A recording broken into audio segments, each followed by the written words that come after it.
So, as a scientist, I was trained to systematically try and understand my area of interest, which, just to be clear, is trying to understand the brain in psychiatric diseases like depression or bipolar disorder, by constructing experiments that give us small insights into what's happening in the brain in these illnesses. And together with all of the other research that came before and after me, my field is collectively developing a better understanding of how the brain works when it's doing pretty well, when it's healthy, and also when it's being dysfunctional in psychiatric illness. Right. And this process is the same in my field too. I study fluids and acoustics, and really this process is very similar across a lot of science. But as scientists, we're trained to communicate well with each other using a lot of technical jargon and a lot of detail, and it doesn't always translate that well to broader audiences, and sometimes there can be a struggle with it. Even between scientists outside of our field, I mean, if I were to describe my research to you as acoustically generated baroclinic vorticity-driven fluid instabilities, does that make a lot of sense to you? No, not even a little bit. And I think that this brings up a really important point. You and I are both scientific researchers, but we don't speak the same language. And this is true if you expand even broader. So not only science to non-science, but everywhere else, everyone in their professional lives speaks some kind of expert language. And that language developed for a purpose, right? It's developed to try and create efficiency so that when professionals are communicating, they can do it quickly and accurately. But translating across that language gap is really hard. Because when people have differences in expertise or in background knowledge or in experience, overcoming that communication gap can be challenging. Right. But it's something that people can do. And it's particularly important that people learn to do it if between scientists, non-scientists, and honestly society at large, if for no other reason than the fact that a lot of science is publicly funded. Oh, and I would argue that it's even bigger than that. So let's take a step back and think about what modern society today looks like. Science has permeated every aspect of modern society.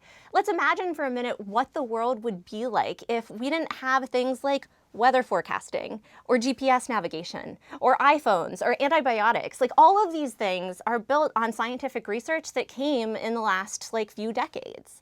And I would argue that because science is so permeable, it's more important than ever that broad audiences understand what scientists are doing on a day-to-day lab so they understand what the cutting edge of research looks like. Right. But I'd also argue that there's a big reason that a lot of scientists aren't getting out and communicating more broadly. Sure. I mean, one of them is just the fact that there's not a lot of training for this kind of thing. When we're trained to be scientists in graduate school, we work a lot of hours in a lab, learning a lot of technical details, reading about the background of everyone in our field and everything that they've ever done in the past, and really just focused on, all of these technical methods and things. Absolutely. But we don't learn a lot about communicating our science more broadly outside of our field. And because of that lack of training, there can often be a lack of confidence in our ability to actually communicate to the public well about it. And then you pile that on top of the fact that while opportunities to do this exist, they're not super broadly well advertised to us. They're kind of hidden. So while it can be done, there are definitely challenges that arise. Yeah, so I think that those are all really good points, but I guess I want to make another pitch on a completely different level for why science communication training would be really important. Okay? So bear with me for a second. So have you ever had the experience of getting so wrapped up in your day-to-day that you've just kind of lost sight of the bigger picture for what you were doing? Only about 4 days a week. Yeah, that's pretty much my entire experience during graduate school. I would argue that science communication training is one way for scientists to reconnect with the big picture of what they're doing and to reignite the passion for why they started studying that thing in the first place. And this makes you a more effective communicator, not just with public audiences, but also with your peer scientists and, funding agencies too. We all like money. Right. Well, and one of the really nice things about effective science communication is that it's not like an inborn skill that only some people have. Yeah. It's the kind of thing that, with training and a lot of practice, anyone can learn to do this really, really well. And because of that, it's particularly important because it can make all of us better scientists on top of everything else. Being able to communicate and have these dialogues with the public and just other people interested in what you do helps you see all of the different aspects of a problem, right? And really figure out which of the big picture problems need to be tackled and how to best serve the public's needs.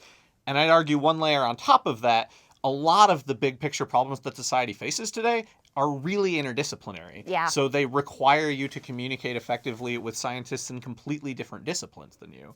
So there's a lot of advantages to being able to communicate science effectively outside of your field. Absolutely.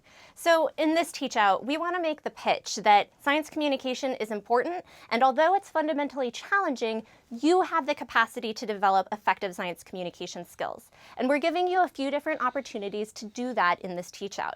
So one of the ways that you can do it is to follow our skill development pathway, where you can learn some of the things that we at Relate think are most important about science communication and practice using some of the tools that we've found to be very effective in training scientists to be more effective communicators. Another way that you can learn is that we have a forum discussion where you can explore local opportunities for both science communication training and for opportunities to interact with scientists who are out there doing public engagement. So you can learn about the research going on in your area. And third, I couldn't leave this section without highlighting some of our amazing partners. You can head over to the curated content section where a number of really fantastic groups like the American Association for the Advancement of Science talk about their approach to science communication training and public engagement. So choose your own adventure, but go explore and please, please work on your communication skills.